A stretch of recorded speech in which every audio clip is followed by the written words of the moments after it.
look at the pyramids and assume that it's, we relate ourselves back to Egypt, you understand? Not knowing that we were slaves in Egypt. So we got to hit this Egyptology thing, you understand, and show brothers and sisters, because a lot of people, even when they come into the truth, they still go back into this whole Egyptology thing because they have so-called knowledge, you understand, and have a lot of information on the pyramids and, just where the king's at, you understand? So we're going to have to tackle this thing.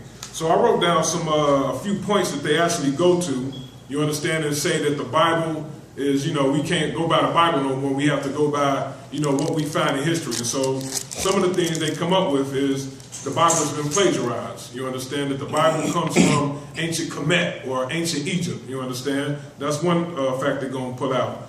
Another one, why are the customs like circumcisions on the pyramids? You understand? Why? Because Abraham, circumcised Isaac, right? So they're saying, why is this on the pyramid? So they must have stole the information from the hieroglyphics that they got in Egypt. So that's another point, but we're going to tackle that.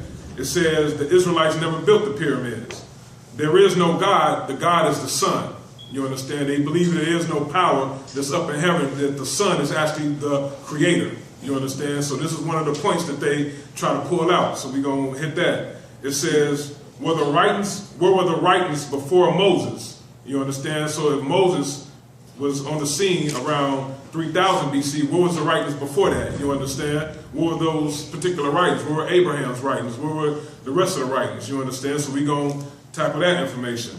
It says, where is Joseph's body if he was a king in Egypt? Because, we know that Joseph was Imhotep, the king over in Egypt. So where's his body at? Where's his tomb? You understand? There are no Hebrew tombs. You understand? So this is the points that they try to pull out. You understand? So we're going to go into the scriptures and actually go into, tackle all these questions that they try to pull out. You understand? Because these are the questions that you need to know just in case you run into some of these Egyptologists. You understand? Us being more and growing up to the Most High, you understand, we become more conscious, and so it actually attracts certain conscious people who might be dealing with other doctrines or other ideologies, you understand? So you need to know what points to go to once you're talking to them, you understand? Not to really debate them because they're not going to believe in the Bible no way, but you know where to go to disprove some of their accounts, you understand? So some of the books we're going to use today, we got the Book of Jasher, which is what is the Book of Jasher? Yeah, the Book of Jasher we're going into, and as a matter of fact, let's go to Joshua 10. Joshua 10 and 13 to show that the Book of Jasher is actually a legitimate book. So we're using the Book of Jasher. Jasher goes more in detail of what happened during the time of Abraham, you understand, or during the time of Joseph, and it actually gives certain detailed accounts of what happened. So can you read that? Joshua 10 and 13. All right, Joshua chapter 10, verse 13. And we got to pull this out so you will know that the Book of Jasher actually should be a part of the scriptures. You understand? Before the Bible was actually compiled, so Bible just means books, you understand? But there's a lot more scrolls out there, you understand? It's a lot more information, a lot more scrolls, just like the Book of Enoch, you understand? The Book of Enoch is another scroll out there. So this information that, that the masses, they try to hide, you understand, through the Roman Catholic Church, they try to hide this from the children of Israel. Let's go show Jasher.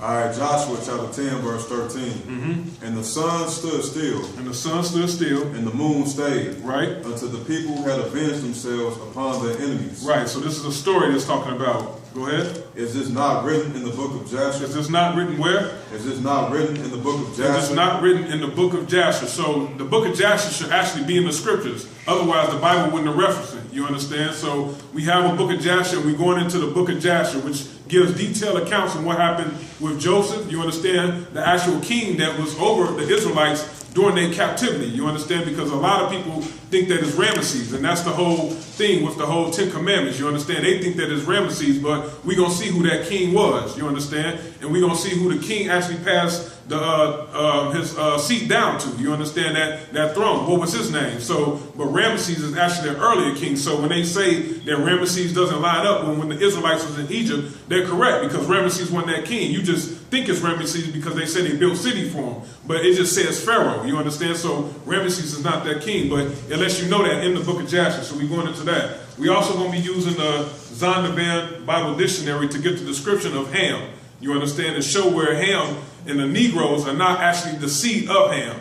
You understand? The Negroes are from the seed of Shem. So we're going into the Zondervan Bible Dictionary. That's another source we use. We also going into the Josephus. You understand? Flavius Josephus, which was a historian Jew. You understand? Around the Roman Empire. He got taken down by Vespasian and Titus, and he was meant to serve. You understand? He served for the emperor because he had a vision and told Vespasian he was going to reign. You understand? And 2 years later, he did reign in Rome. So they, put him up on a pedestal kind of in Rome, and he had high authority. So he wrote the historical accounts of the Jews, of the Israelites, you understand, about their captivity and about all the information. So we're going into the historian of Flavius Josephus. That's another account. But first, we want to pull out Adam, because one thing that they always say is, Adam is actually, or some say that, Adam never existed, you understand, and Adam was, a so-called, they don't say he existed, they say a so-called white man, you understand? So we're going to see where Adam was actually pulled from. Let's get Genesis 2 and 8. Genesis, the 2nd chapter, and the 8th verse. Let's see this, where Adam was actually pulled from. Genesis 2 and 8. Because we understand that everybody was on the earth was actually a dark-skinned people, you understand, until Esau.